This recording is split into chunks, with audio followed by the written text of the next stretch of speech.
Kovai Madurai metro rail திட்டத்தில் திமுக அரசு குளறுபடி செய்துள்ளது என்று அதிமுக பொதுச் செயலாளர் எடப்பாடி பழனிசாமி குற்றம் சாட்டினார்.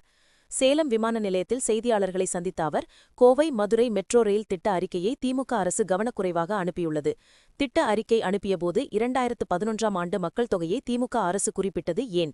2025ஆம் ஆண்டு இந்த ஆண்டின் மக்கள் தொகை எவ்வளவு இருக்கிறது என்பதை கணக்கிட்டு அனுப்பப்பட்டிருந்தால் நிர்ணயித்த 20 லட்சம் மக்கள் தொகை கிடைத்திருக்கும். திட்டம் நிறைவேறியிருக்கும். தமிழக அரசு விழிப்புடன் இருந்து விரிவான திட்ட அறிக்கை அனுப்ப வேண்டும் என்றும், மெட்ரோ ரயில் திட்டத்தில் மாநில அரசிடம்தான் குளறுபடி உள்ளது.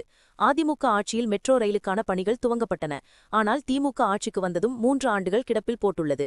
மெட்ரோ திட்டத்துக்கு என்ன விதி உள்ளது என ஆய்வு செய்து அறிக்கை அனுப்பியிருந்தால் பிரச்சினை வந்திருக்காது. மதுரை மாநகராட்சியிலும் அதே நிலைதான்.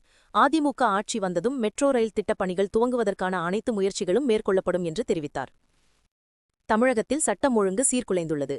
சுப்ரீம் கோர்ட் உத்தரவிட்டும் நிரந்தர டிஜிபி நியமனம் செய்யப்படவில்லை. நிரந்தர டிஜிபி நியமிக்கப்படாவிட்டால் சட்டம் ஒழுங்கு எப்படி சீராகும்? ராமேஸ்வரத்தில் மாணவியை கொல்லும் அளவுக்கு சட்டம் ஒழுங்கு சீர்குலைந்துள்ளது. காலதாமதம் செய்யாமல் நிரந்தர டிஜிபியை நியமிக்க வேண்டும். நிரந்தர டிஜிபியை நியமிக்காமல் தமிழக அரசு கும்பகர்ணன் போல் தூங்கிக் கொண்டு உள்ளது. சென்னை அண்ணா நகையில் சிறுமி பாலியல் வன்கொடுமை வழக்கிலும் தமிழக அரசு சுப்ரீம் கோர்ட் சென்றது ஏன்? ஆம்ஸ்ட்ராங் கொலை வழக்கில் சிபிஐ விசாரணையை திமுக அரசு எதிர்ப்பது ஏன்? யாரை காப்பாற்ற தமிழக அரசு முயற்சி செய்கிறது? இந்த வழக்கில் யாரோ முக்கிய பிரமுகர்கள் சம்பந்தப்பட்டு உள்ளதாக மக்கள் கூறுகின்றனர். யார் விசாரித்தால் என்ன? உண்மை வெளியே வந்தால் போதும். குற்றவாளிகள் தண்டனை கிடைத்தால் போதும். ஒவ்வொரு வழக்கிலும் சிபிஐ விசாரணையை எதிர்ப்பது சந்தேகத்தை ஏற்படுத்துகிறது. தமிழகத்தில் எஸ்ஐஆர் பணிகள் முறையாக நடக்கவில்லை. தாம்பரத்தில் ஒரே கதவு எண்ணில் 360 வாக்காளர்கள் உள்ளனர். தீநகர் தொகுதியில் அதிக போலி வாக்காளர்கள் உள்ளனர். போலி வாக்காளர்களை நீக்க கோரி மாவட்டந்தோறும் புகார் மனு அளித்துள்ளோம்.